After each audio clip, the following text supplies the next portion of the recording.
All right, good afternoon, everyone, and welcome to Straight Talk with Rahm Emanuel. I'm Kiyoteru Tsutsui, Director of Stanford's Shorenstein Asia-Pacific Research Center, APARC, and its Japan program. Thank you for joining us for what promises to be a uniquely candid and consequential conversation. We gather here at a moment of profound uncertainty and rapidly unfolding transformation in our domestic politics, the global order, and the United States' role in the world. Future historians may well mark this moment as a turning point, a rupture, not a transition, as Canadian Prime Minister Mark Carney just remarked. But how should we understand what we're witnessing? Will we be ready for what comes next? And how do we proactively engage in the policy debate to chart a new course in American politics and rebuild the flailing global order? To help us answer these important questions, we have the privilege of hearing from a distinguished guest today, uniquely positioned to offer clear-eyed insights into the challenges we face and realistic recommendations for actionable ways forward. Based on years of experience, decades of experience making the toughest calls in the most consequential rooms, I am deeply honored to introduce Ambassador Rahm Emanuel, who has devoted his life to public service, holding influential leadership positions from the halls of Congress to the West Wing, and from one of America's greatest cities to one of Asia's greatest capitals. You would say the greatest city. I was waiting for my rebuttal time. Okay, all right, I'll give you that. I showed a unique amount of patience there, like a second. Okay. His career in public service spans more than several decades, and he first rose to national prominence as senior advisor to the President Clinton from 1993 to 1998. He then served as a four-term member of the U.S. House of Representatives from Illinois' 5th Congressional District, before becoming President Obama's chief of staff and top advisor from 2008 to 2010. Then he moved back to his hometown, the greatest city, Chicago, and became a mayor. He's learning, yes. Serving in that role from 2011 to 2019. And as mayor, he transformed the city's competitiveness, positioning it as the nation's leader in corporate relocations and foreign direct investment, and making unprecedented investments in public education, leading to some measurable, very impressive successes in the city's educational achievements. And then, most recently, having been appointed as the 31st United States ambassador to Japan by President Biden, he served in that role in Tokyo from 2022 to 25, becoming a beloved ambassador, particularly for his penchant for riding on public transportation, the trains, to get around Tokyo. And he also deepened U.S. alliances in the Indo-Pacific region. And we are delighted to have him this afternoon in conversation with our moderator today, a dear colleague of ours who shares that commitment to intellectual honesty, rigorous analysis, and public service, Ambassador Michael McFaul. He's a senior fellow at the Freeman Spogli Institute for International Studies, and until last month, the director of the Freeman Spogli Institute. He's also the Ken Olivier and Angela Nomellini Professor of International Studies in the Department of Political Science, and the Peter and Helen Bing Senior Fellow at the Hoover Institution, all at Stanford University. And Professor McFaul served You'll notice my senior fellowship at FSI is not endowed if you still want to name put your name on that long list. Okay. Now that I'm no longer the director, just kidding. Thank you. Never have I felt closer to a synagogue than that. Thank you for the clarification. Professor McFaul served for 5 years in the Obama administration, first as special assistant to the president and senior director for Russian and Eurasian affairs at the National Security Council at the White House, and then as U.S. ambassador to Russia from 2012 to 2014. And his numerous publications include the New York Times bestseller, From Cold War to Hot Peace, An American Ambassador in Putin's Russia, and the most recent publication, a book, Autocrats versus Democrats, China, Russia, America, and the New Global Disorder. Thank you, Mike, for moderating today's conversation. We are grateful to you both, Ambassador Emanuel and Ambassador McFaul, for joining us today. After the conversation between our two ambassadors, we will open the floor for questions, and we encourage you to prepare brief questions, and we'll try to address as many of them as possible in the capable hands of Mike. So let's get right to it. Without further ado, please join me in welcoming Ambassador Rahm Emanuel and Ambassador Mike McFaul.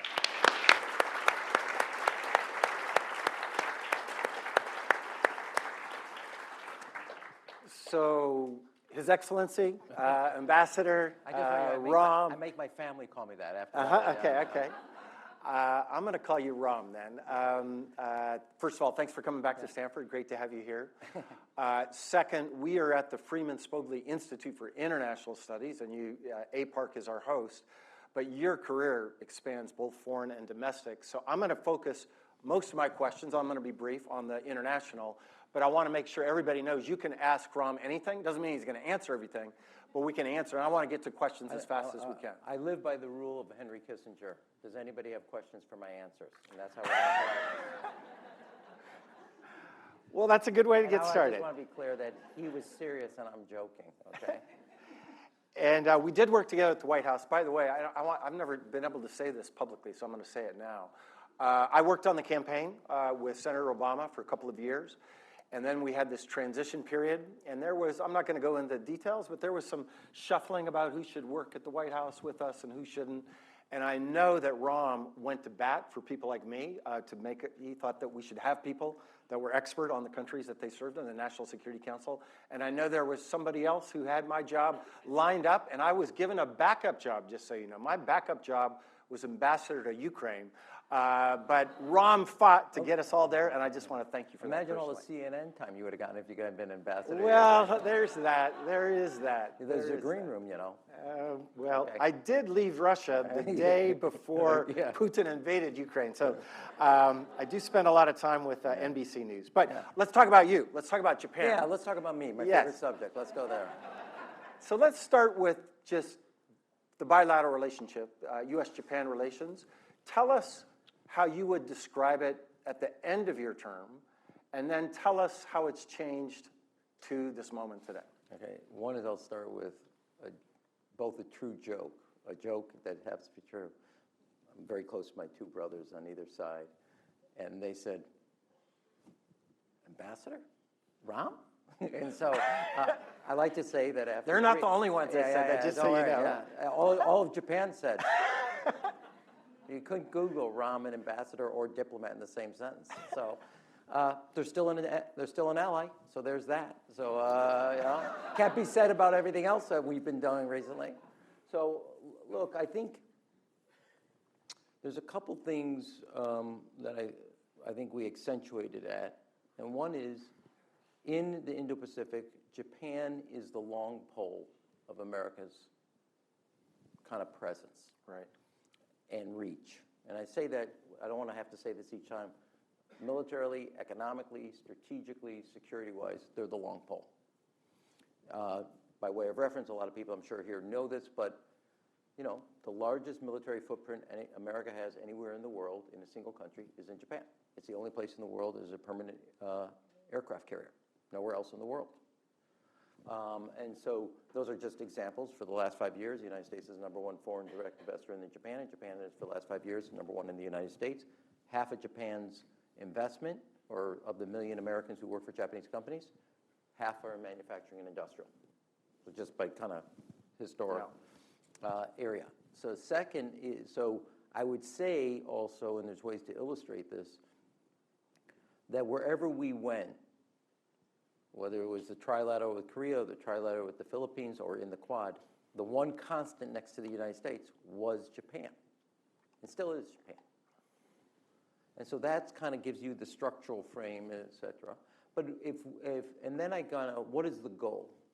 Our goal is we are a permanent Pacific power and presence, and you can bet long on America. I know there's a lot of papers and thoughtful comments here, but that's it. China, we're the rising power. America's a declining power. Either get in line or you're going to get all of it from us, and your sovereignty's gone. Now, wherever we go, to our hard power, which we bring a lot of, and that's not the only thing we bring, but Japan brings alongside this incredible soft power that works. If you look at every survey across the Asian countries, Number one most respected country and people? Japan, by heads and tails. So example, you're getting ready March 2022 for the vote condemning Russia in the UN. Japan goes and organizes the ASEAN countries. 8 out of 10 vote with the United States and the Western world, all led by Japan, not by us. 8 of the 10 vote with us outside of, I think it's Latin America. It's the best performing region in the world. Wow, I didn't know that. You learn something every day, even from an undergraduate at Sarah Lawrence. And number 2, 4 of the 8 co-sponsored the legislation, including Cambodia, who I say that like that because we have 0 real dialogue with. Right. So the United States, A, never thought of doing that, B, never organized it, couldn't get them on the call. And Japan, to Prime Minister Kishida and his foreign ministry, goes and does that. That's an example of working together. I can give you others chapter and verse through. There were tons of other things we tried in doing with other countries that still is under lock and key, that Japan was kind of the 1-2 punch with the United States. So it is an incredible ally with incredible resources, incredible political power in the region, incredible economic capability in the region. It's the greatest creditor in the not only in that region, but in the world. And so I feel like that's Uber Eats calling. Tell them I take a pizza. So anyway, Chicago style, obviously. So that's just kind of to give you kind of an airbrush at why this relationship is so important. And, you know, not that I want to go to the kinetic area, but God forbid if you ever got there, the Indo-Pacific is an away game for the United States. Right. And because of Okinawa, and not just Okinawa, but all throughout Japan, because of what we have in Korea, that brings us closer in. And it has a deterrent quality. If you want to not have a kinetic moment, you better have credibility around your deterrence. Right. And Japan brings all of that plus. That's just, and again, I don't mean to leave it in that space because their economic power is significant, their soft power is significant, their strategic power is significant, but so that's an example. And did you feel at the end of your, I think the Biden administration devoted a lot to the architecture of security in the region. Did you feel good about that? And how does it feel today to you, a year later? You said straight talk, right? Yeah. Can you give me a softer pitch to swing at? So look, the whole theory of the case was take what China does and flip it on them. Right. China's strategy is, okay, Korea, you want a THAAD? We're going to put an embargo on you. No products are going to get sold by you here in the Chinese market. And they basically kind of crush your sovereignty and your independence. Australia, Prime Minister says, well, how did COVID start? Where did it start? 3 years of economic isolation, coercion, et cetera, and all this other things. Don't worry about it. I come from a home of 3 kids. I could handle it. And my dad was a pediatrician. You should have seen what was said at the dinner table, okay? So China's strategy is you get out of line, political, military, economic, slam, your sovereignty and independence is over. Our strategy, we're going to isolate the isolator. Export control curbs, Japan, Korea, Taiwan, the Dutch all stand with the United States. The Quad, China's worst day in the world, United States, Japan, and Korea, aligned. Worst day in the world. So isolate the isolator, and they knew it, and they would say, you're isolating us. I go, no shit, Sherlock. That's how this game's played. And that was the whole theory of the case, and then through an energized Quad, through what we did. Now, I happen to think, and I know, I think these guys have thrown it away. Korean president comes to Japan, one of the progressive Quad, the other one of the more conservative LDP and more on the conservative wing of them. United States, the phone's not even on hold. Nowhere to be found.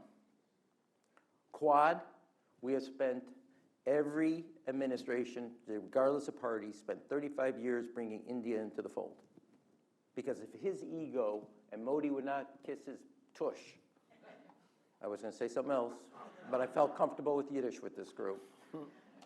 Throws away 35 years of effort by going back, George Bush, 41, we're going to bring India into our orbit. And he throws it away, I happen to think not just because of ego, but I also think because Pakistan played the financial card with the family. Interesting. That's my view.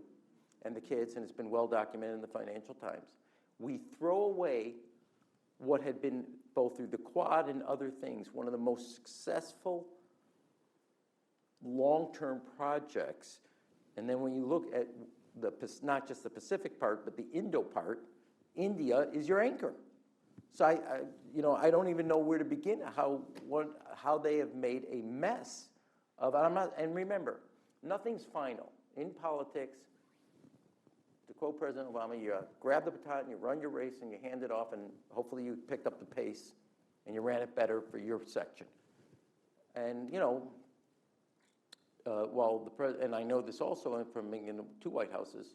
Look, to the President Biden's credit, you had not one, but you had 2 wars, and they never lost focus on the Indo-Pacific. Now, they also, to Tony's credit, Jake's credit, Kurt's credit, they had career political ambassadors that they gave power to while they were focused. And again, I say they turned their attention to it. They didn't ignore it. And that's very hard to do when you have not only a war, but 2 of them going on. And they put major points on the board. And getting all the way to Camp David with the Korean president, the Japanese prime minister, and the president of the United States, that, trust me, China did not see that day as a win for them. That was their worst day. Their whole strategy is and you can see it play out. Korean president's going to go to Japan. He first goes to China. Doesn't come to the United States. Right. I told you everything you need to know. Well, help us explain the why for a minute. The why? Because, and maybe these things don't matter, these national security strategies. I worked on ours, back in the first couple of years. I don't want to break your bubble, but I didn't read it. I don't think many people read it. Ben Rhodes was the main author, but that one was pretty amorphous, let's be honest. The Trump national security strategy in 2017 was sharper, and firmly identified China as, they had some language about revisionist power, China and Russia. Secretary Blinken, Tony Blinken, when he was testifying, I have this in my book talk, that's why I can remember this, he says the Trump administration was right about China, he said that to get confirmed. The new national security strategy they just put out is completely different. There's more in common with your administration and Trump 1 than between Trump 1 and Trump 2, especially regarding China, but with a lot of other things. How do you explain it? What's going on there? I mean, you alluded to the kids. Is there something? There is money. No, I mean, all things, I'm sorry, I know maybe I don't really care. I mean, maybe I'm making too part of it in a speech for an august buddy of academics, but there's money involved. And he does think in a mercantilist way, and he's all about economics. Now, I happen to think he massively misplayed the tariffs with China. He doesn't have an appreciation because everything you're going to do vis-a-vis strategic, et cetera, is a long play. It's not an immediate gratification. Right. And he's made South Korea feel incredibly insecure about America's presence. He's made Japan feel insecure. Obviously, I don't know how to clean it up for you, but pissed away India. We still don't have, quote unquote, it's not a trade deal, it's a tariff deal. We still don't have it. So all your pillars that are usually aligned with you have been the trust level, the confidence level is extremely diminished. And that's a clean version of saying what I want to say. Right. So I think that this policy is the President of the United States, quote unquote, ready, I'm going to predict what he's going to say. He's going to go to China, he's going to say, biggest, best trade deal ever. I'm going to quote me, and if I'm wrong, you can remind me. I'm going to go out on a limb before he's done. Whatever it is, it's the biggest and best you ever see. And how's the Greenland agreement going? Remember, we announced it last week. Great, big, we have a deal. What is it? Minnesota governor, we have a deal, we have an agreement. You're never going to know what it is. Right. Because it doesn't exist. And so we're going to have the biggest, best agreement you ever had in your life. And he is going to, the strategic part, the security part, is going to be second tier. Right. And your allies are never going to know. And they're going to be calling and begging for information. And they're going to be more insecure at the end of the process because they don't know what this big deal is. And I'm going to just break the news to them. You're on the short end of this stick. Right. And I will go, and that's what's going to happen. Because he doesn't care. And it's not in the line of vision, and they don't think of it as important, and they don't think of it as strategic. And it's weird to me because also if you listen to the other part, and some people at the Pentagon, we have to reserve and husband our resources for the challenge against China. And everything we're doing, quote unquote, in the challenge against China is pulling back. So I don't know what we're husbanding for. Good point. Yeah, I mean, if you listen, they say, oh, can't do this in Europe because we need it for the big potential, the deterrence with China. And everything we're doing about China is pulling it back. So I don't know what we're husbanding it for. So nobody's ever called, both sides of the administration are not talking to each other. That's true. Bridge Colby, I think the undersecretary, just landed in Korea today. He's the one that argues that other side, but it's not clear that he and the president have the same policy. I want to get to the future, and I want to get to domestic politics in a minute. And I want everybody to know in 10 minutes we're going to open it up for everybody because I'm not going to abuse my time here. But just a couple of other quick questions for your time in Ambassador. So let me put this diplomatically. You had some things to say. No, not you. I'm going to put it diplomatically. You can respond any way you want. You had a few things to say about China when you were the ambassador in Japan. I would say I haven't looked at all the ambassadors we've had in Japan, but I think it's fair to say. You don't say that from Walter Mondale? I don't think Walter Mondale was saying the things you were saying. I'm pretty sure of that. I thought it was kind of impressive that I remembered Agatha Christie. Well, tell us about that. I say that only because I said when the foreign minister goes missing, the defense minister goes missing, I said, and then there were none.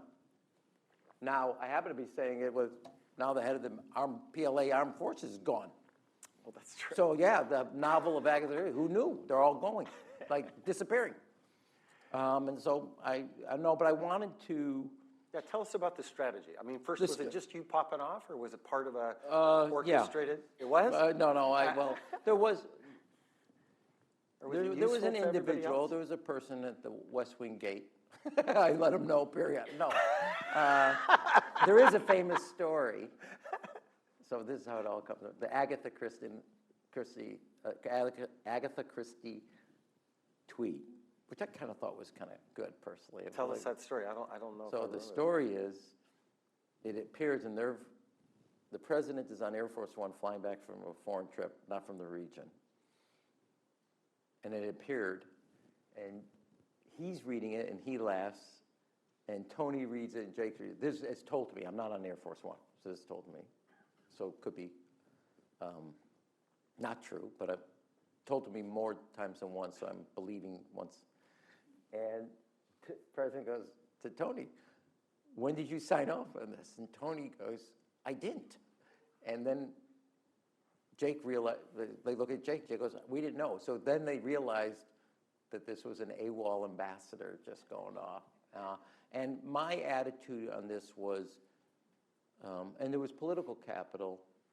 If you're trying to build confidence into Japan, you don't ask them to do it on their own. Right.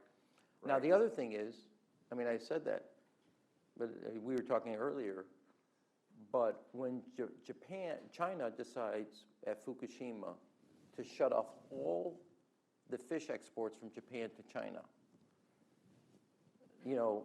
and if you're a mayor and if you work in politics, this is politics. Now, I'm going to break some people. Let me just say this. I used to say this, and I believe this. Jim Baker wrote his book, The Politics of Diplomacy. You all have this little mental image, double-breasted gray flannel suit, pipe, smoke, filled room, library, thinking big thoughts. I'm not writing the long memo. I'm writing the short tweet. Okay, that's for George Kennan, okay? I'm not. But they do this isolation. So the first thing I do is, one, I went up to Fukushima, and I'm going to go eat the fish with the mayor. And I'm going to go find the groceries that are, all the food and produce that are grown in Fukushima. Wow. We're going to serve at the embassy Fukushima fish. Speaker McCarthy comes. It's a whole Fukushima meal. 12 members of Congress come. We're going to the grocery store in Tokyo that sell Fukushima produce. Then the second thing is I find out that the armed forces in Japan, where do we get our scallops? Peru. We're in Japan. I don't know if you know this, Hokkaido has pretty good scallops, like the #1 in the world. So I have the entire armed forces change, and we're starting to order scallops out of Japan. Now we can't make up for it, but it's showing we're going to stand with you when China's trying to screw you. We're going to be there. And the other thing then we did, Aquilino is the head of Indo-Pacific. I said, look, don't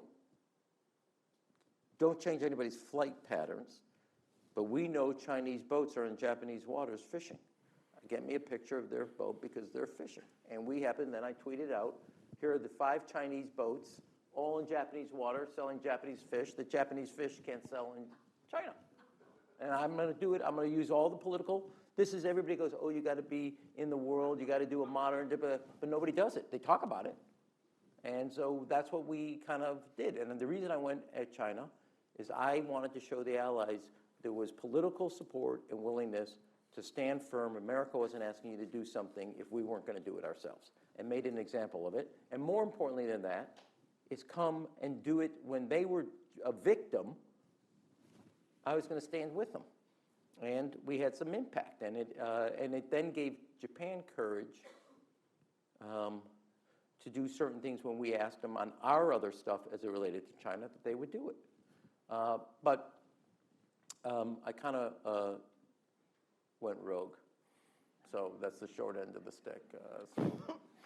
So one more question on your time there, then we're going to pivot to America and our problems here. What surprised you about the job? I mean, we're both political ambassadors, right? Political appointees, not career. We have some career diplomats here.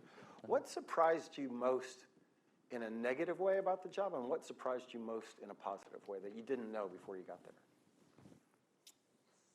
Well, one is,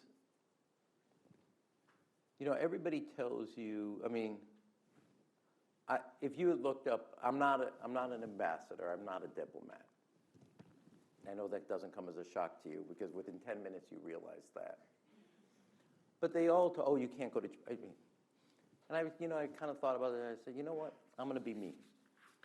If I try to be something else, I'm going to fail at it.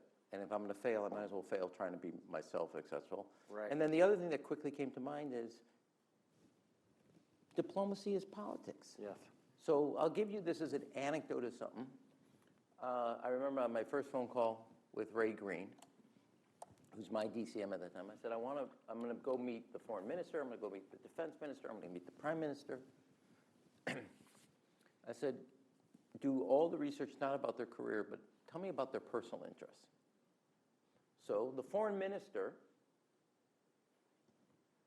is a rock and roll historian, has a band of members in the Diet, loves rock and roll. So I get Buddy Guy in Chicago, the famous blues singer, signs a guitar strap to the foreign minister, signs an album to him. This is a good story, actually. And when I meet him in front of the press, I give him a Buddy Guy guitar strap. In fact, I'll come back to the other things. But Tony, the next day, the Secretary of State wants to speak to you immediately, et cetera, et cetera. So I'm like, okay, screwed it up. It was a short tenure. It was really good. And what is my screw up? Tony wants to know why he doesn't have a Buddy Guy guitar strap, etc. But I had known, so and then the head of Medi was a foodie. So I had Rick Bayless, the chef in Chicago, sign his book, et cetera, and cooks. And so I figured out each person, but politics was about trust. Right. And so early on, and this was a test about politics. There are 2 tests like this. These are on the surprise part of the job. Is I thought something else, and I went to see the Medi minister, and I said, and we were trying to. This is the early days of the Ukraine. They were trying to get natural gas to Europe, And I said, when you had Fukushima, Europe diverted their natural gas to you. I'm not asking you to pick between Europe and Russia. I'm asking you to return a favor to a friend in time of need, as they did to you. Don't think of this as picking, because they weren't ready for that break with Russia. Right. I said, think of it more as returning a favor. When you were backwards against the wall, they did something for you, just returning the favor. So if you're not ready to do what we would like you to do on Russia, so as I'm leaving, the Medi minister says to me, Hagiyuda, do you mind not saying anything to the cameras when you walk out? I said, sure, not a problem. And those were the days also to make a point, not just taking the train. I just walked back to the embassy. They had never seen an American ambassador. I just walked 10 blocks. I needed to get my steps in anyway. And I'm walking back, and the phone starts popping off, and I get, without mentioning who at the state, what did you say? I go, what are you talking about? And they go, what did you say? And I said, about what? And they, I said, I just told them about, just return a favor, don't pick. Well, thanks, that is the greatest thing, is that Japan became the first country to give Europe natural gas. Wow. And it was basically, this was a political problem. Right. And trying to understand how to massage, and there was other stuff on defense stuff we did that massaged problems, but understand, and then build trust. I went to bat with them for a couple things to get out of the White House or out of the Washington, and that proved that I was not just going to be U.S. ambassador to Japan, but also their ambassador back to the U.S. Right. And once you built that up, there were moments in which I then decided, okay, I'm going to spend this capital down. Right. Now, the negative, and I want to say this, there's two examples of this. It took me, this is hard to say because there's very good people, and in this time in which Trump is beating up the government, you have Doge, very dedicated public servants. But sometimes they can't see the forest for the trees. We're all guilty of that. Now that I've cleared my throat, here it goes. One, it took me 6 weeks to convince them I could take the train in Japan. And they were all worried about my safety. I said, if you were worried about my safety, I could have used you in Chicago when I was taking the train. Okay? People that want to kill me are in that city. There, they love me. I don't need security. I can go anywhere I want alone, okay? I said, you know what? I'm not listening to you. I have like 20 memos. I'm taking the train, and you'll figure it out. So I just got on the train, and then all of a sudden became famous. Tony took it, et cetera. Right. And then the famous, the LA Dodger baseball player from Japan. Yeah, okay. This, I love this because this is going to be the opening chapter of my book. We get, like we did for your baseball player here from Japan, we get them their visas. So he's coming in for his second round. This is the trip he does where he gets secretly married, blah, blah, blah. And he's coming in, I said, I don't want to do the standard in front of the flags. I said, I'm not doing that. So I said, he's got a dog. Just, come on, play. Do something creative. So I get back. Well, we thought we can give him some dog bites and a book on dog parks in L.A. Oh, really? I mean, you must have really kicked this around for a while. So I said, no, let's do, and this is all by email. I said, let's give the dog a visa. And they go, yeah, you're laughing? The email I get back, the dog was bought in America, it doesn't need a visa. Now, I apologize. I know you're all getting doctorates here. I wrote back in like this.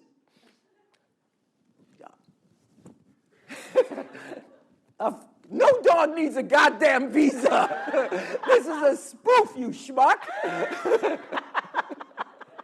So we ended up giving him a big, giant, blown-up dog visa. Well, it goes 12 million views on social media. He tweets it out, Major League Baseball. It goes viral, et cetera, makes it on ESPN Sports, et cetera. And I said, yeah, now, again, I want to close.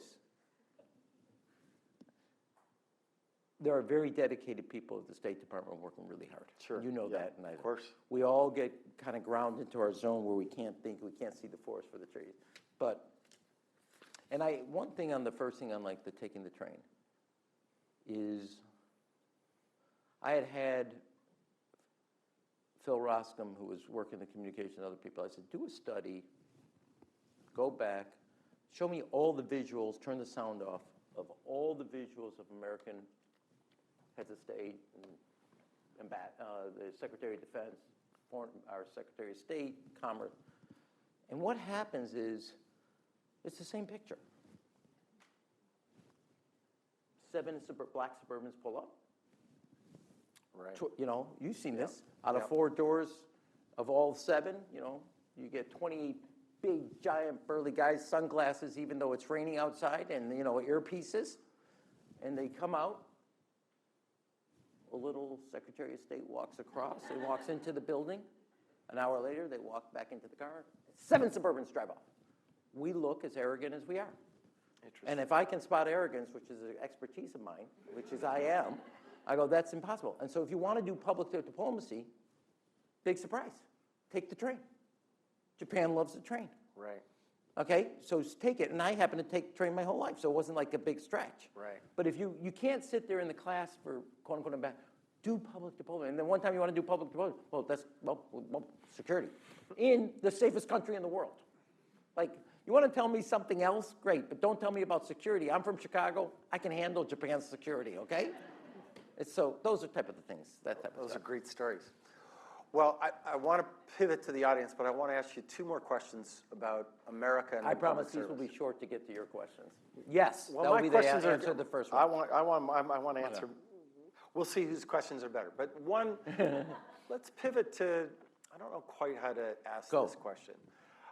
So, you know, Kyo just said I wrote this book. I've been out talking about it all over the country, mostly in red states, by the way, because I think that's where people like me need to go. And I have this one slide that is very controversial, where I talk about the threat from China and Russia, and then I pivot, and it's January 6th, 2000, and I say, but what I really worry about is polarization at home. That's a greater threat than China or Russia. And sometimes I get booed in conservative audiences, and they're like, what are you talking about? How do you feel about that? Like, what's going on here domestically and how it impacts how we can perform abroad? I wrote, not a book, but I wrote an opinion piece to the Washington Post credit. They asked me to write, what did I learn as an ambassador?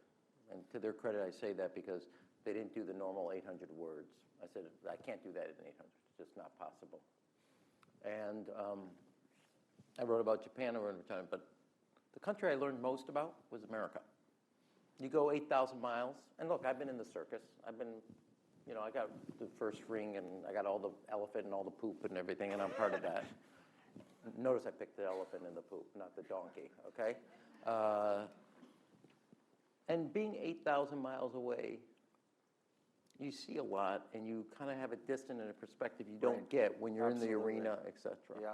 Now, and I say that the good, the bad, and the ugly.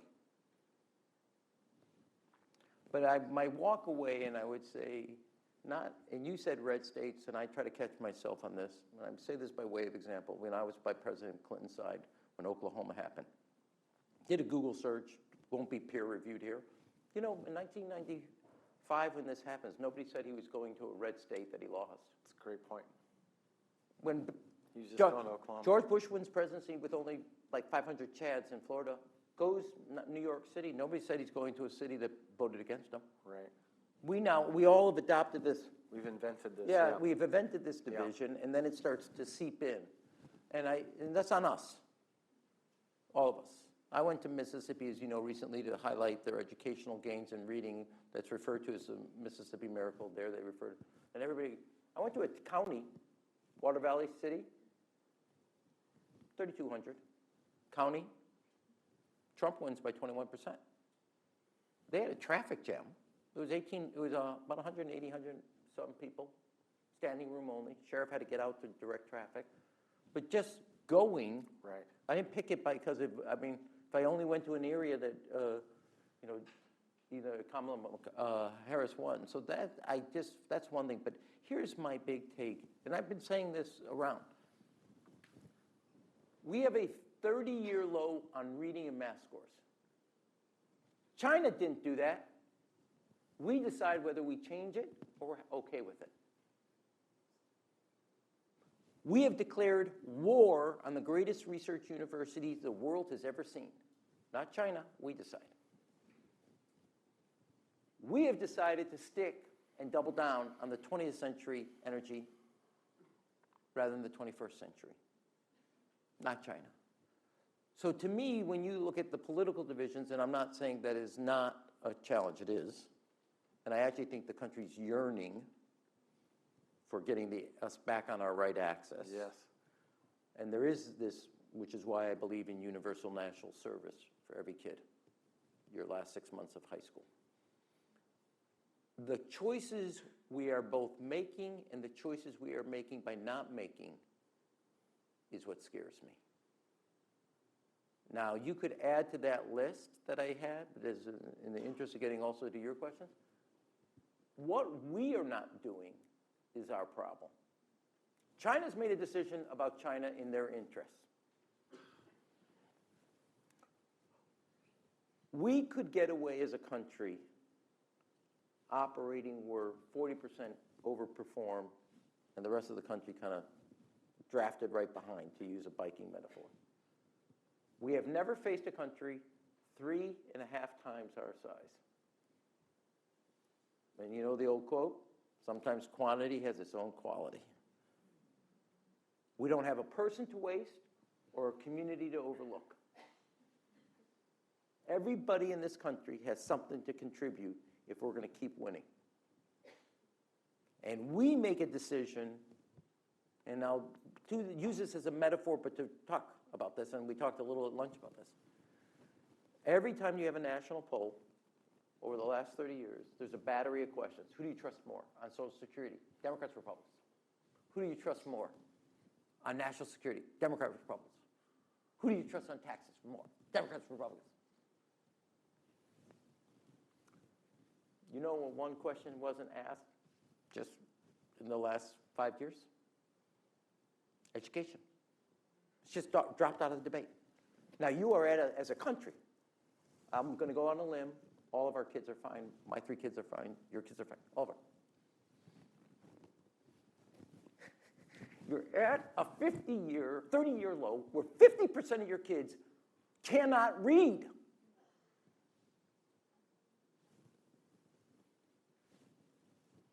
Nobody asks about it. Ready? Does anybody know the president's position on windmills? Very bad for birds. Yes. No, it's also cancer causing. And cancer causing, yes. Does anybody know which governor said we need an emergency meeting on education?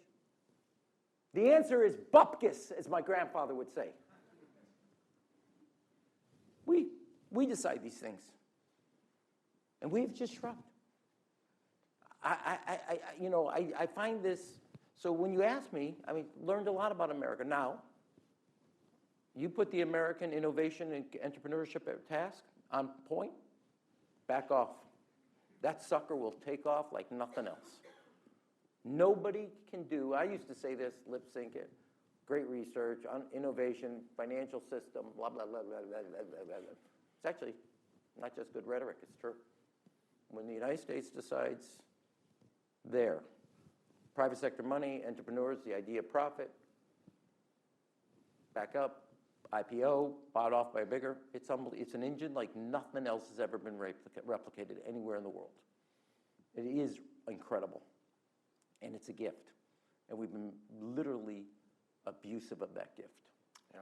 And I'll close on this, and I kind of stand back, and then one last thing, and I realized that the country, at a certain point, went away, and you can see it filtered into our tax code, went away from wealth creation to wealth preservation. The whole thing is built for wealth preservation.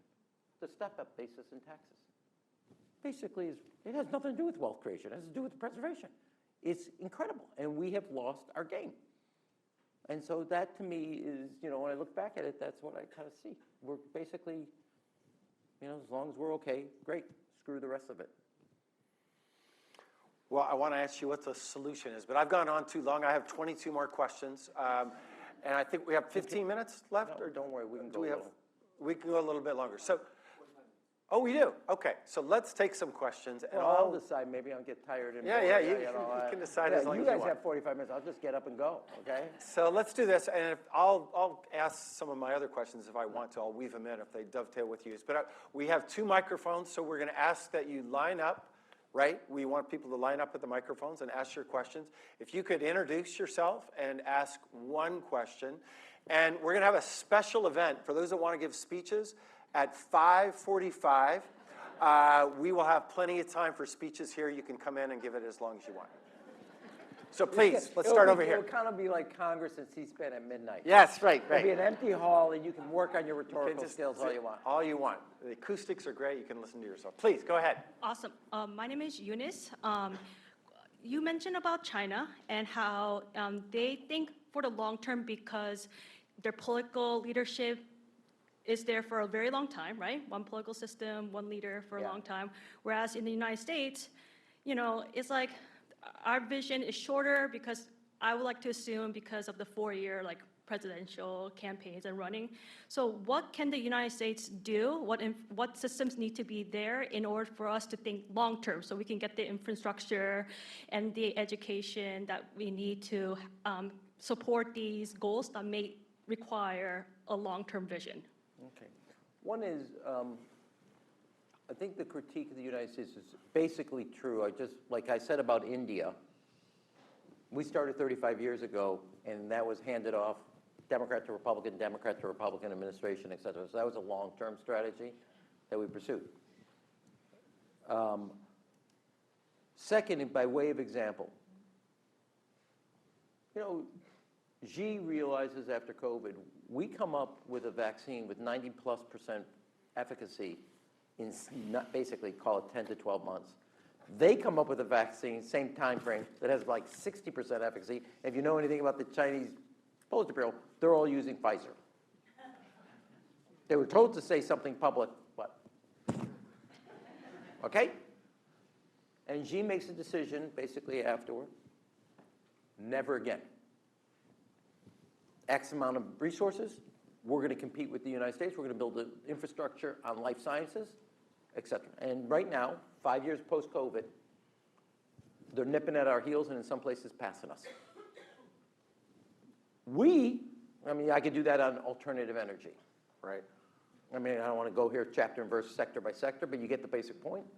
So you got to look at it and say, okay, we want to build, to shorthand, Xi decides, I like Obama's all of the above. We're going to do it. We abandon all above and go back to the 20th century and say, okay, natural gas, oil, and coal. Maybe a couple nukes in there on top of it. But basically, that's what we did. So my view is you take stuff and you can say, okay, as a country, here's what we're going to do on energy. Just pick your field. I don't like the Cold War metaphor because it's not really true. Soviet Union was 7% of our economy versus, China we're still ahead of them from a GDP. It's just not a good metaphor. On the other hand, Xi has decided we are strategic competitors.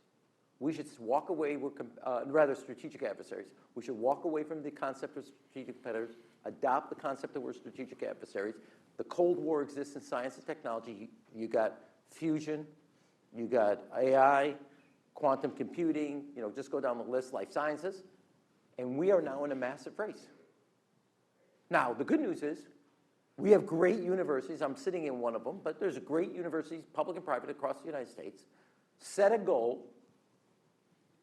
I'm sure there's some academics that study 4% of GDP into basic research, NIH, National Science Foundation, DARPA, et cetera, et cetera.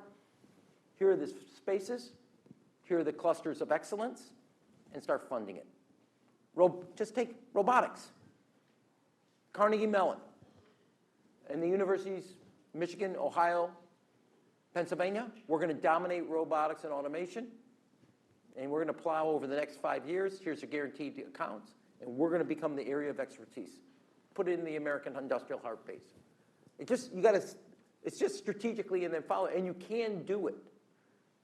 It's not, no, the political electoral cycle doesn't change the fundamentals. Now, we were talking earlier, I'd written about this in a piece. The national security writes a blueprint.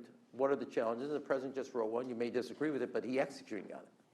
We should, the National Economic Council, President Clinton sets that up. Bob Rubin's the first head of it. Should every administration be required to write an economic blueprint that then follows the budget, the investments that we're going to make in critical industries across the United States? That's what you do. Great, please. My name's Uni Ballantyne. I'm an alum, and I've been involved with FSI and APARC for many years. First of all, thank you, Mike, for pointing out the polarization as one of the biggest risks that we as Americans face, because I do believe that. I'm going to open with the fact that I'm a conservative and a Republican, so please don't lynch me. But I am grateful for... Well, we'll hug you out. What's Don't worry that? about it. We'll hug it out. Yes.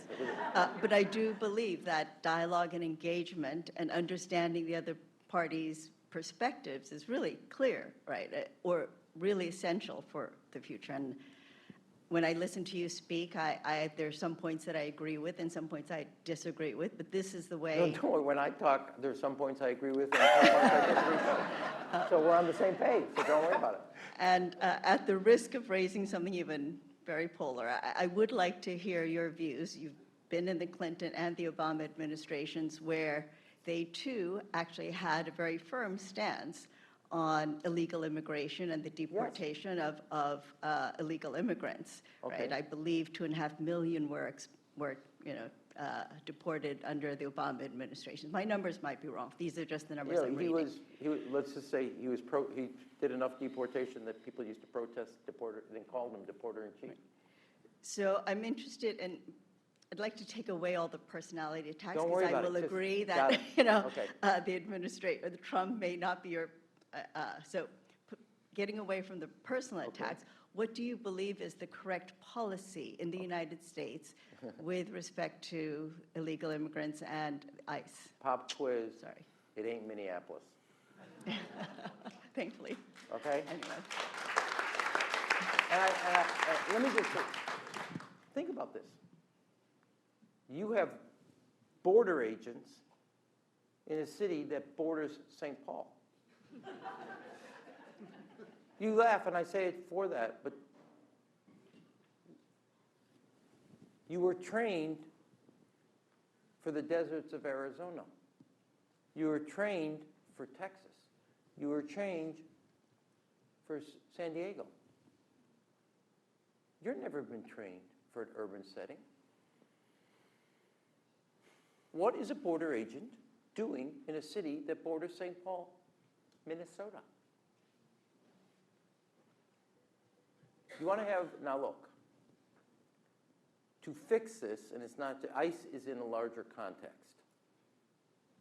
We're a nation of immigrants. I'm the son of an immigrant. I know you thought I was going to say something else, but I'm the son of an immigrant. And I am also the grandson of an immigrant. My dad came to this country in the 50s. My grandfather on my mother's side came at the turn of the century. We're also a nation of laws. Something Democrats don't like to remember when it comes to like the border. You break the law of the country, there's a consequence to that. And if you want to be true to our history and you want to be true to finding a consensus, and this is not the first time the country doesn't happen to have had a consensus on immigration. We've had different moments, it's like an accordion and everything. You go to what brings us together, the rule of law, I know that's hard to say in this moment in time, and the history of the country as a country of immigrants. You draft a bill that's both in our interests, that's consistent with our values. And we're not doing that. Now, second, the country did not like the disorder at the border because of Joe Biden's inaction. And they don't like the disorder in Minneapolis because of the president's action. The president of the United States should pull everybody back right now. He has a responsibility to cease and desist so the tension in the air comes out. He has tightened this leash way too tight. Stand back. You've had 2 American citizens shot by ICE who've never been trained. It's very clear. never been trained in an urban setting to do a job that they are not trained for without the leadership for this. ICE is a law enforcement agency that has become a lawless mob. Step back, reconfigure what we're going to do, get the right oversight, and get the right training associated. The border guard, get back to the border. Go where you were supposed to go. And then have now, and again, I say this, and I think the President of the United States is not trying to govern. Other presidents try to govern. He's trying to rule. It's a very different thing. The military actions, the tariffs, the executive orders are all unilateral. He is not trying to govern. Anytime you've had a situation, you would submit a bill for legislation. He couldn't care less about the Congress. And guess what? Unfortunately, the Congress couldn't care less about their job either. And so it's a very different thing. Now, I was in a White House, well, 2 White Houses. Not only and I was responsible in the Clinton White House, I did Operation Gatekeeper at San Diego for enforcement, Operation Safeguard in Nogales, Arizona, in the 1994 crime bill that in some parts of the party they hate. There was a big plank around and funding for cooperation between the United States federal government and state and local governments in enforcing the immigration laws and people that broke it. And if you want people to be respectful of bringing immigrants in the country, there has to be an enforcement of the laws because Americans don't like people that get ahead who break the laws. And so that's, to me, is where you start. Now, remember, 7 months out, the Democrats and Republicans in the Senate get very close to an immigration bill. And Trump says, don't pass that, it's not good for my election. You are getting close. You probably lean this side on enforcement and not this side on legal immigration. So that's what I would do. So you believe it's misguided execution, but you believe the policy is correct? No, I don't believe that. Okay. No, it's not. I don't think I ever said that. No, I'm just trying to. No, I don't think I said that, and that's not what I Okay. think.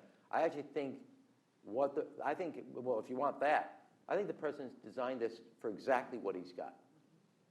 This was designed to create a political problem in service of another need, and it's spun way out of control for him. The only reason he's reeling back is that him and Mr. Miller designed this exactly for they went to a city to get a confrontation, and they got one. The problem is it's backflipped on them. For them, it's also wrong-headed, etc. But this was designed to produce a reaction. It wasn't designed to produce an enforcement of an immigration policy. Don't kid yourself. They're getting their goods through customs by calling it an immigration policy. This was designed for a political confrontation. No, but your view is that immigration policy should be So I think- enforced. Okay, sorry. Okay. We can move on. But you said something earlier today, and take 20 more seconds on it. You do think there could be a deal on immigration? I think if you had leadership, look, if you look at the history of the country, I worked on passing the assault weapon ban for President Clinton. That was my job, and the Brady bill. You climb up, you fail. You climb up. You know how many times the Brady bill was vetoed before it passed? 7. Did not know that. Well, that's number 3 that I've I'm taught at learning. Stanford. I'm learning. We should make you a distinguished professor No, I here. have zero Professor interest. Emanuel. I like Zero the line. interest. So, look, take a look, healthcare. Yeah. Okay? Fight There's, back. You go back to Teddy Roosevelt. You then get Medicare, Medicaid. You get Clinton fails. You get children's health insurance under Clinton, and then you build. So to me, what is every Clinton, Obama does DACA. Okay, Trump did whatever he did in the first term. I would have done DACA. You would have done this. Joe Biden had certain things. George Bush. They were all designed to work around a broken system. Okay? And to me, it's calling for put everybody in the Blair House, tell the Congress the truth. You got 5 months, produce a legislation. I want to see a vote on it. You know what the problems are. You know what we got to do on illegal. You know what we got to do on legal. Here it is, leadership, etc. I'm going to give you 5 months. If you don't do it, this is going to be all executive order. And I'm going to tell people that you're as useless as you became. So I'm going to give you 5 months to make yourself relevant in life. You choose to fail, that's on you. So you don't want to do something? I'll do it, and I'll take care of this business. But I'm going to give you 5 months. You guys get a food supplement. You get a housing supplement. No, you do. Do you know the members of Congress? You go to Washington, you get subsidized housing. They give you a coupon. You get food, you get free parking. I'm going to make you earn that goddamn thing. And if you don't do it, I'm going to sign a bunch of executive orders. So give them 5 months to actually earn their key.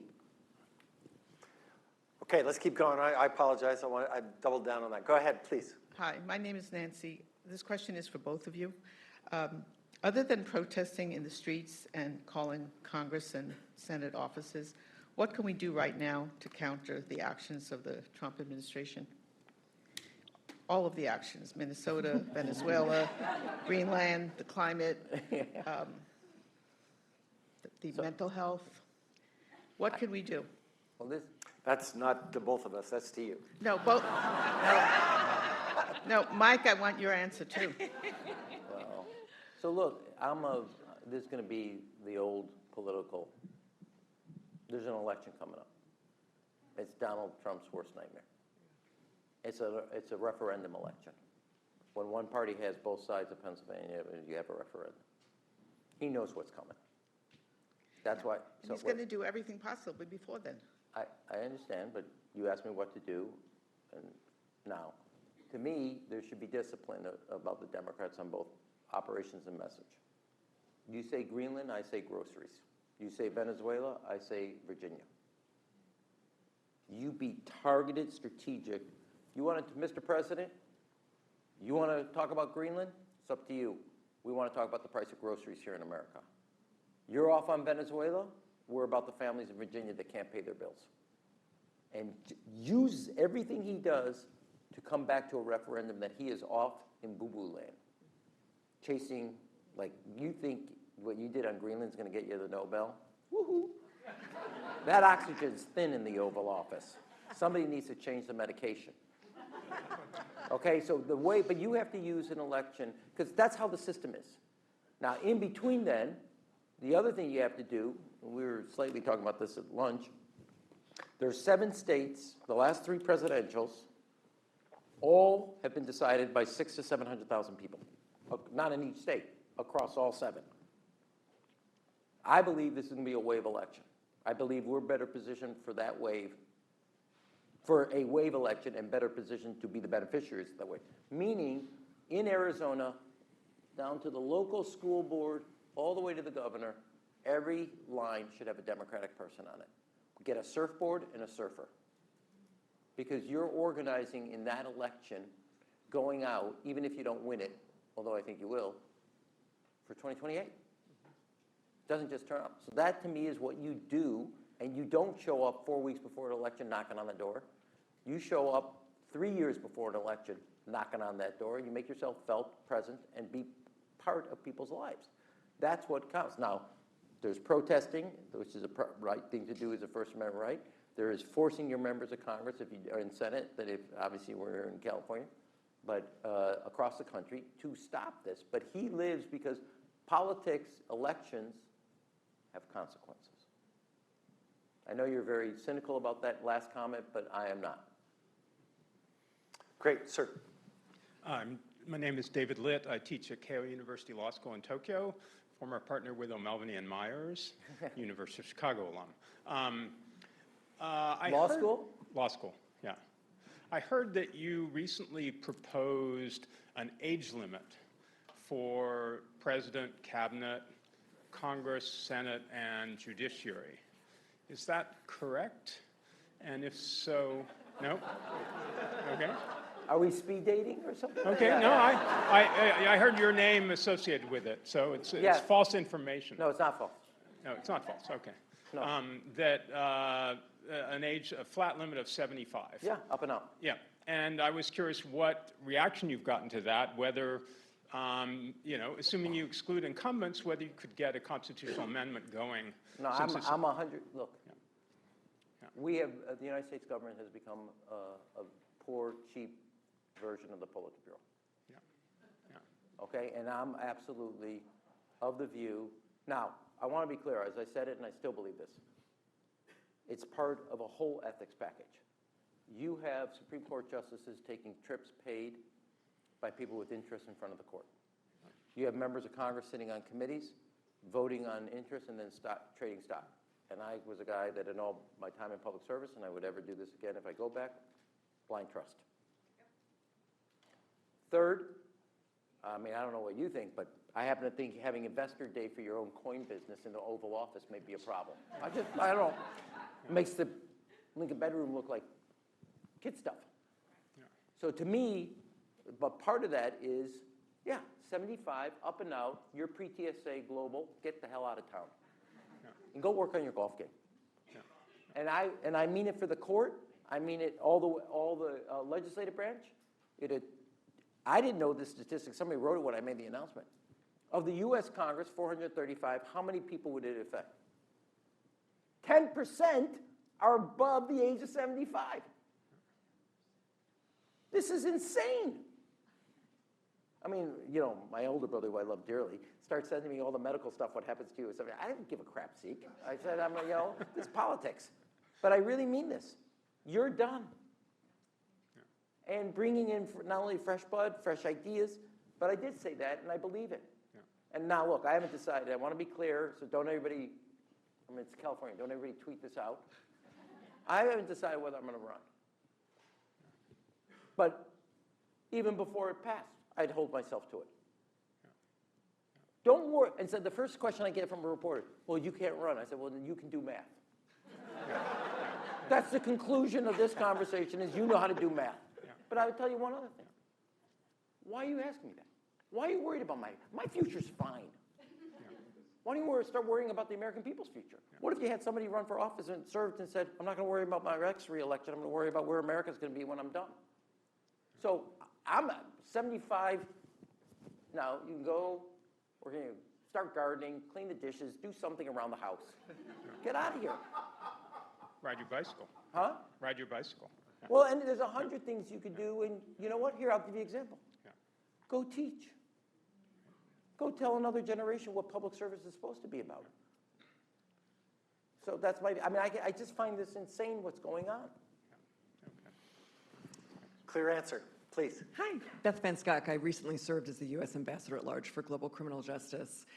We have seen a massive assault on multilateralism, most recently by presidential men. Your ability to spot the obvious is a real gift.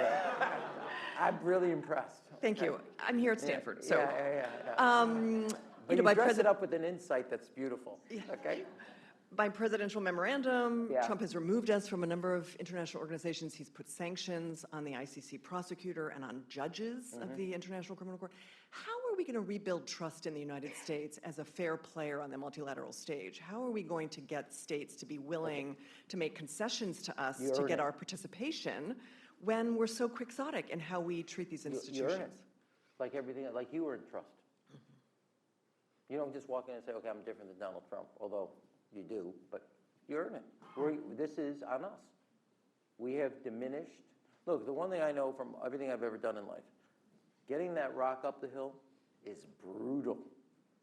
Comes down unbelievably fast and picks up speed.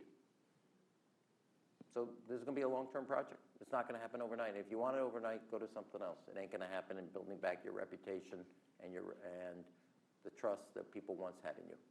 That's really what Carney said. Now, I happen to think, to quote this incredible chief of staff, never allow a good crisis to go to waste.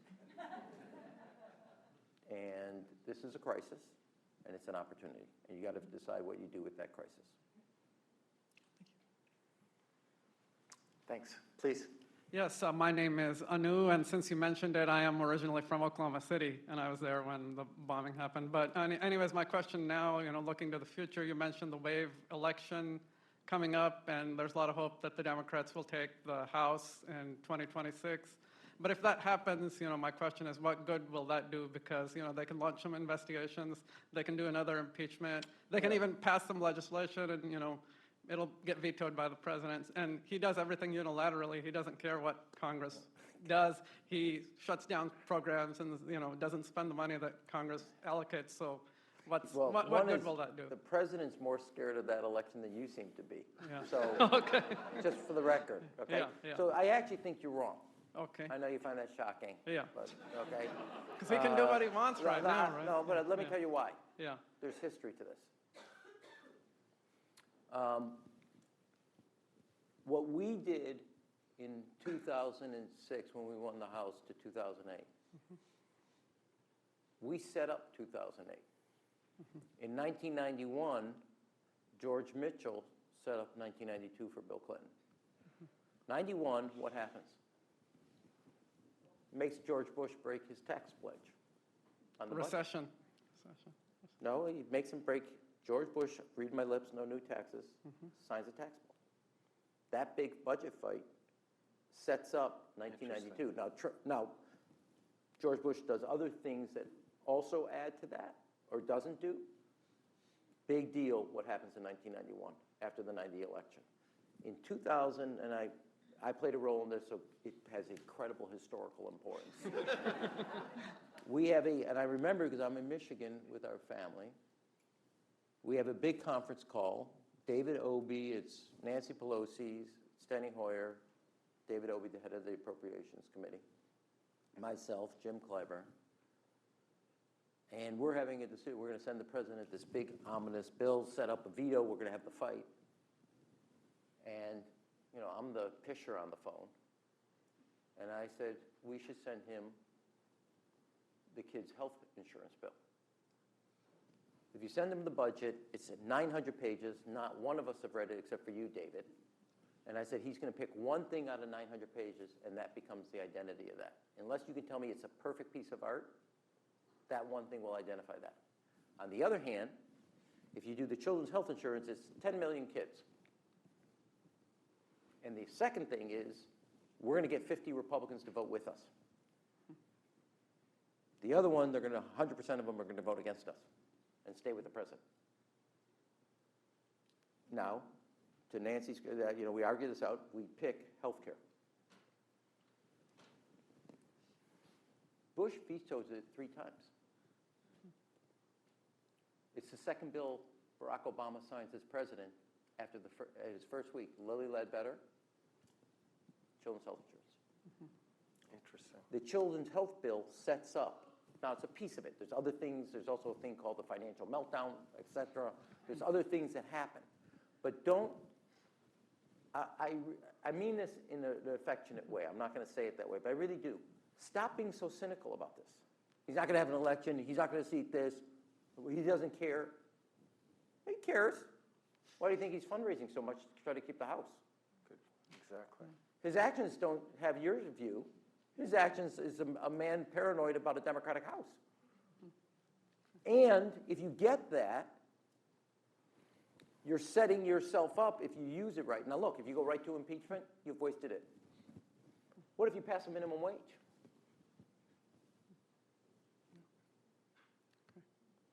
That's a good fight. Okay? This whole idea is, 1, you're solving a problem. 2, you're setting up. What is Vance going to say, who's probably going to be the nominee? Does he want the president to sign it? Does he want it on his desk? You can stop it from getting his desk? This idea that, that they want you to believe elections don't matter, man. They do. And you can set this up. Your President Clinton, and again, I want to be clear, our children's health insurance did not set up Barack Obama, but it helped. Forcing Bush to break his pledge on the tax note, read my lips, helped set up Bill Clinton in 92. History tells you that. So if we win the majority, and I think, now the only thing that cautions me is I've never seen a financial advantage like this in politics. And the scales, and as an old fundraiser, money talks, everything else is. And I get scared of that. And it keeps me up. That's what would keep me up. But I don't buy in, and I've repeated myself, so I'll just shut up. How you use the majority. The shut up part? I appreciate. That's the only thing I got applauded for, because I'll shut up. I feel like I'm at a family meal. All right, I got my piece. Go. Please. California ni yokoso. What's that? Welcome to California. I'm speaking Japanese. Okay. Mr. Ambassador, welcome to California. So as a concerned citizen, on one hand, we have a lot going for ourselves. By the way, my name is Manvinder. I live in California. On one hand, we've got a lot going for ourselves. Just look outside, middle of winter. It's amazing. On the other hand, like you mentioned, Arizona, top to bottom, we need to get Democrats. We are top to bottom, run by Democrats. Think about how expensive it is, taxes, housing, homelessness, a high-speed rail to nowhere, a $1.6 million bathroom, tiny bathroom in San Francisco, budgeted. How would you grade us on accountability? How would I? Grade us, California, the top to bottom Democrats, because you're saying we should do that in Arizona. How would you rate us? We already have it here. Well, so here's what I would say is, as a byproduct, is that all of us, as a cultural, Democrats becoming overwhelmed with rules, not results. And if we started to use the grade, what is the results, not what are the rules, we'd be in a lot better position. Now, that's one grade level. There's other things that are, you gave me examples of this. Now, I'm not a mayor, but I would tell you this. If I was mayor today in Chicago, I'd say, okay, I want all the building codes and all the zoning rules on housing, and I want you to put them side by side against Dallas and Phoenix. Just takes two cities that look like they're, like, there's no rules. So tell me what we have on the books they don't, and why do we have it, and what does it serve? And go through it top to bottom, scrub it. And I want you to come back and tell me what we should keep and what we should get rid of. And just be honest with people. Certain things have just existed since the beginning of time, and now we're going to get rid of it. And I would say that's particular to housing. You could, as a country, say it on energy and stuff like that. But we have allowed, I made this proposal on energy in some of the areas. One of the things I've set up is a 24-month shot clock on regulatory approval. In basketball, you have a 24 months, in and out, dead, alive.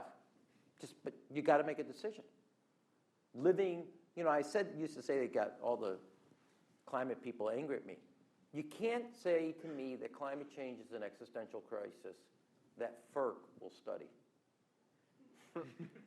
It's either an existential crisis or the regulatory process that was set up after World War II is fine. But FERC was not set up for climate change. So stop defending the regulatory process, but it's existential, it has to be done right now. Because FERC doesn't do anything right now. Okay, so you can't live in this hypocrisy of yours. Which is it? So my view is 24 months, in and out. You get to live, you're getting plugged in, or you die. That's it. That's an example of where we got to start moving. Great, thank you. Yeah. Please. And thanks for the question to see if I could set up Gavin Newsom. John, a local resident. Okay. Last fall, the Japanese Prime Minister responded to a question in regards to if China threatened or did military action to Taiwan, that it would be a survival-threatening situation. I'm curious what your thoughts on what Japan's real response would be, as well as the U.S., and whether or not we should maintain strategic ambiguity in regards to the defense of Taiwan. Well, two things I would just say. One is we should continue strategic ambiguity. But two, she said out loud what everybody knows. That's all. All she was, quote unquote, if there's a word associated with guilt, and I don't mean it guilt in the way, she said out loud, it would change the strategic. You have a first island chain. China would go on the other side of Taiwan in their entire strategic version. There's nothing innocent about what China's doing. She said out loud what everybody whispers in the highfalutin walls of Stanford and Hoover Institute. and over at Kyoto University and Tokyo University. She said it out loud. And what China didn't like is they don't want it explicit. They don't. Not exactly from Japan. Now, it would change their strategic place. The other piece of what she did is she started to make decisions that said, okay, this is a security challenge. We better do stuff on our deterrence level. And China didn't like that either. What people don't realize, when you look at the islands that the President Biden got from working and putting in military capacity in the Philippines, and you look at the Okinawa island chain all the way to about 75 miles from Taiwan, if you decided to, a quarantine becomes very difficult to execute if the United States, Japan, and the Philippines operate together. Very different attempt. Okay? So we have 5 minutes left. I see 5 people, and I get the last question, and Kyo wants to end. I gotta be quick then. So everybody else, let's try to do a speed round with the folks that are standing at the microphones, okay? Go. I'll be super fast. I'm Chris Peacock. Long ago, I worked at Treasury and with the assault weapons ban. And back then, as now, you had a really good knack for taking complex, controversial things, putting them into plain talk. You've talked about the elections coming back. How do we make sure that when voters go in, they are thinking about, they've heard that message, and they're hearing it the way you describe it? Well, to me, it's just, look, first of all, the entire thing is about there are 3 parts to the electorate. Democrats are angry at what the president's doing and angry he's getting away with it. Different motivation. Independents, unaffiliated, which will decide whether we win the House, they made a Faustian bargain. We don't really like the president, but we're going to get an economy. And they got the bad end. They got all the president's personality and now the economy. And that's the ticket. Now, I happen to think MAGA voters feel betrayed.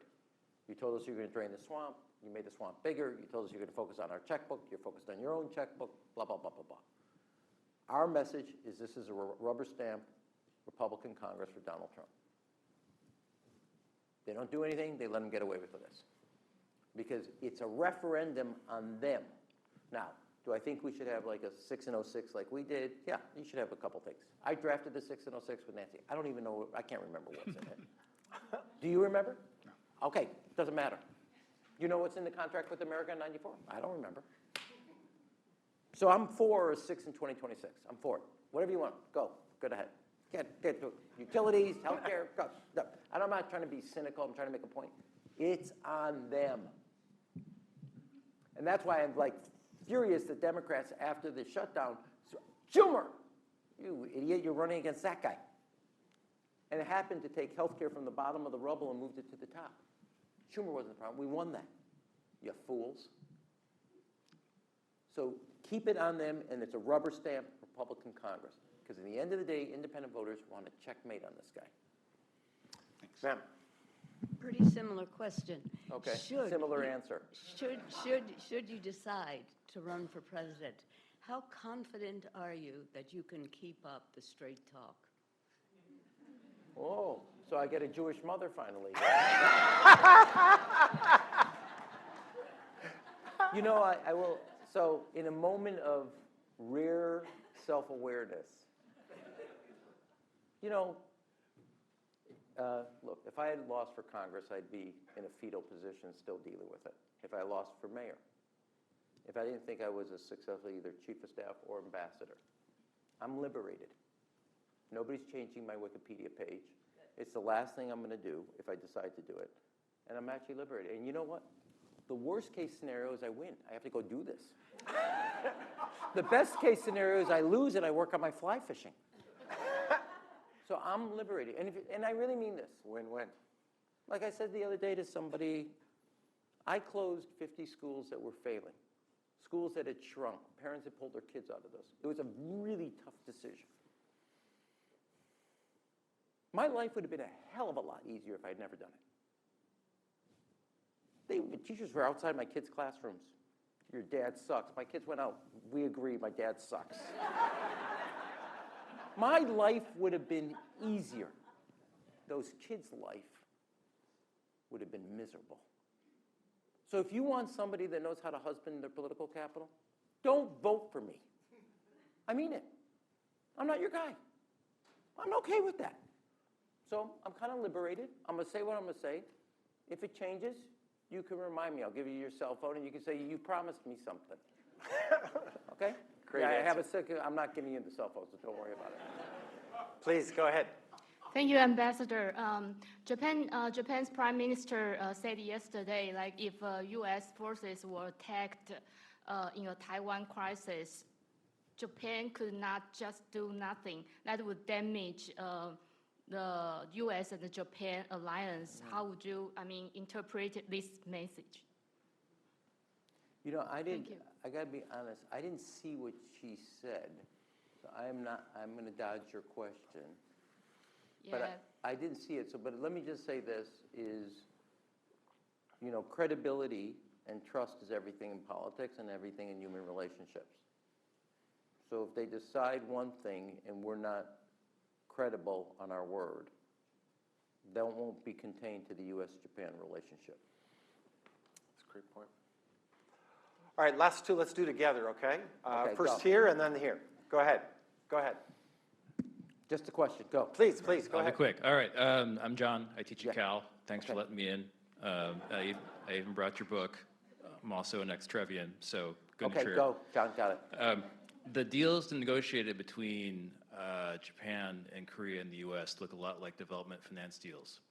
And with your ex-mayor hat on, Development finance deals? yes, the trade deals that say that countries are going to invest so much in the U.S. Oh, I thought you meant the trilateral. Okay. No, got no, it. no, Oh, no. I got it. Under Okay, the I got current it now. administration. Okay, got it. And with your mayor hat on, it Yeah. would seem like these are opportunities for mayors and governors to stand up and say, no, you should invest in my state or my city.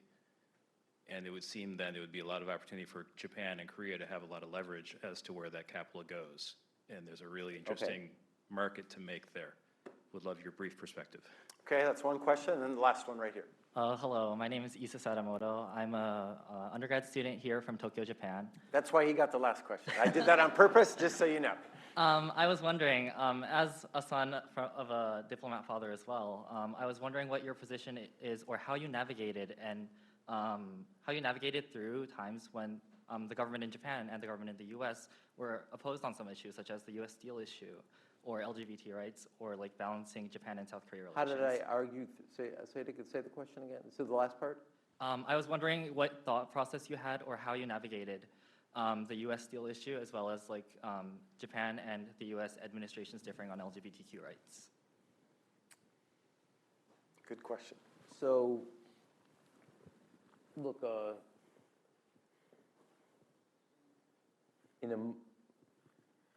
the United States government under the Biden administration had an office for LGBTQ rights. So but I will be honest, I probably, not probably, the old chief of staff, the old congressman kicked in, and I'm like passing legislation, and like I kind of dropped the ambassador and went to chief of staff and congressional.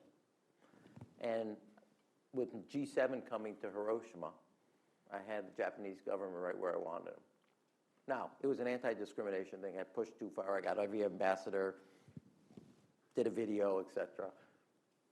There's no doubt I kind of overreached into kind of the domestic politics. But I said it was on behalf of a policy the United States had, which it did. But I definitely overshot the runway. But at the same time, at that time, there were 6 separate marriage equality cases going through different courts in Japan. And those in favor of marriage equality hadn't lost one. And what's interesting, if you love politics, which obviously I think you could tell I do, the United States had passed a law on marriage equality going to the Supreme Court, and yet public opinion was right here. In Japan, public opinion was right here on marriage equality, and the laws were here. It's a very different, it was flipped. Wow.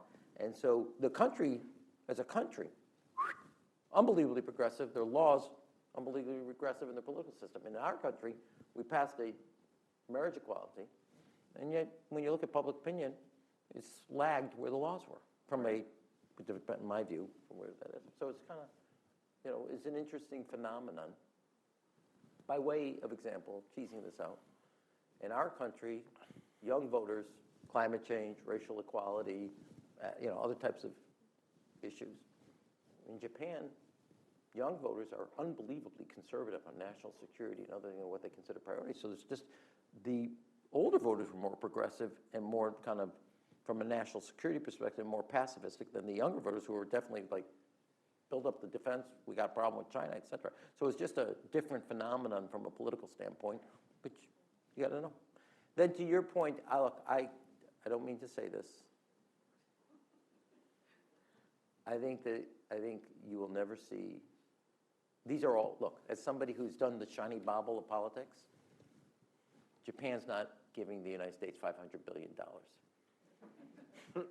And President Trump's not deciding where they're spending $500 billion. Now, if you think that Japan is handing over to another government during financial strain $500 billion, I got a bridge over the Tigris River you can buy. Now, will they continue to make direct foreign investment? Yeah. But okay, I want your number. At the end of 4 years, we'll see how much of that $500 billion actually comes. It is as somebody who has drafted a fair amount of bullcrap press releases, that's bullcrap. And I know bullcrap when I see it. You are never going to see, he's announced $1.5 trillion. This is easy. We're going to have the greatest economy in the next 3 years. Give me a break. All right. Thank you. Ron.